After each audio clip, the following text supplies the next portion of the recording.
விசி ஜெயமணி அவர்கள் இறந்து போனதுக்கு பிறகு, அவங்க வீட்டுக்கு வந்திருக்கக்கூடிய ஒரு பாம்ப பார்த்துட்டு, ஒட்டுமொத்த குடும்பமும் அதிர்ச்சி அடைஞ்சது மட்டும் இல்லாம, தான் அப்பாவுக்கு ஆசீர்வாதம் குடுக்கறதுக்காக தான் அந்த பாம்பு வந்திருக்குங்கிற மாதிரி, ஒட்டுமொத்த ஃபேமிலியும் கையெடுத்து கும்பிட்டு வணங்கியிருக்காங்க.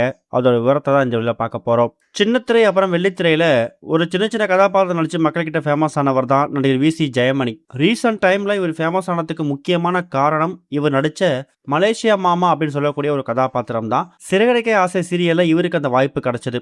இருந்தாலும் பல வருஷங்கள் முன்னாடி இவர் நடிச்ச திருமதி செல்வத்தில் வரக்கூடிய பூங்காவனம் கதாபாத்திரம், மெட்டி ஒலியில கல்யாண பரிசு, இது மாதிரி பல சீரியல்கள்ல சின்ன சின்ன கதாபாத்திரம் நடிச்சு மக்கள் கிட்ட ரொம்ப ரீச் ஆனாரு. ஒரு சில திரைப்படங்கள்ல துணை கதாபாத்திரம், சைடு ஆர்ட்னு சொல்லி பல வாய்ப்புகள் வந்தது.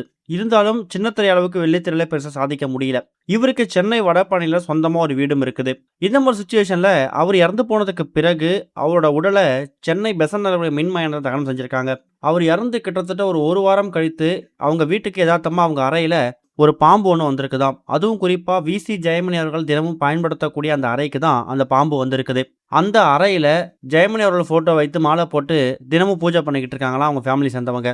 இப்ப எதிர்பாராத விதமா அந்த ரூமுக்கு வந்திருக்கக்கூடிய அந்த பாம்பை பார்த்து தான் அப்பாவுக்கு அந்த பாம்பே கடவுளை ஆசீர்வாதம் பண்ணியிருக்காங்க அப்படிங்கிற மாதிரி கையெடுத்து கும்பிட்டு வணங்கியிருக்காங்க. விசி ஜெயமணி அவங்களோட ஃபேமிலியை பொறுத்த வரைக்கும் ஸ்பிரிச்சுவல் ஆக்டிவிட்டிஸ், அதாவது இறை நம்பிக்கையில் அதிக நம்பிக்கை இருக்கக்கூடியவங்க. இவ்வளவு ஏன், எக்கச்சக்கமான யூடியூப் சேனல்ஸ்ல பரிகாரம் சம்பந்தப்பட்ட வீடியோஸ், எக்கச்சக்கமான இறை சம்பந்தப்பட்ட நிகழ்ச்சிகளை கூட விசி ஜெயமணி ஒரு வீடியோவாக இன்டர்வியூவாக ஷேர் பண்ணியிருக்காரு.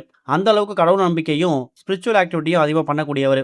அதனாலவோ என்னவோ தெரியல, அவர் இறந்து போனதுக்கு பிறகு அவரோட அறைக்கு பாம்பு ஆசீர்வாதம் பண்ணியிருக்குது. அப்பாவுக்கு கடவுளோட ஆசீர்வாதம் எப்பவுமே இருக்குன்னு அவர் அடிக்கடி சொல்லிட்டே இருப்பாரு. இப்போ அவர் இறந்து போனதுக்கு பிறகும் அந்த ஆசீர்வாதம் கிடைச்சிருக்கு அப்படிங்கிற மாதிரி தான் அவங்க ஒட்டுமொத்த ஃபேமிலியும் இப்போ ரொம்ப எமோஷனலாக ஃபீல் பண்ணி அழுதுருக்காங்க. கண்டிப்பா அப்பா தான் கூட இருக்காரு அப்படிங்கிற நம்பிக்கையோட அவங்க மகள் இருக்காங்களாம். இது ஒரு பக்கம் இருக்க, ஷூட்டிங் ஸ்பாட்ல ராஷி கண்ணாவுக்கு ரஜினி கொடுத்துருக்கக்கூடிய ஒரு பெரிய கிஃப்ட்டை பத்தி இப்ப ரீசெண்டா அவங்களே ஷேர் பண்ணியிருக்காங்க. சூப்பர் ஸ்டார் ரஜினிகாந்த் இப்ப அஸ்வத் மாரிமுத்து இயக்கத்துல தர்மன் படத்தை நடிச்சு வந்துட்டு இருக்காரு. அந்த படத்துல டாக்டர் ரோல் பண்றாரு. நடிகர் ராஷி கண்ணா அந்த படத்தோட ஷூட்டிங் ஸ்பாட்ல ரஜினியோட நடிக்கும் போது பல விஷயங்கள் ரஜினி ஷேர் பண்ணியிருக்காராம். அப்ப ஆன்மீக பத்தியான பேச்சும் வந்திருக்குதாம்.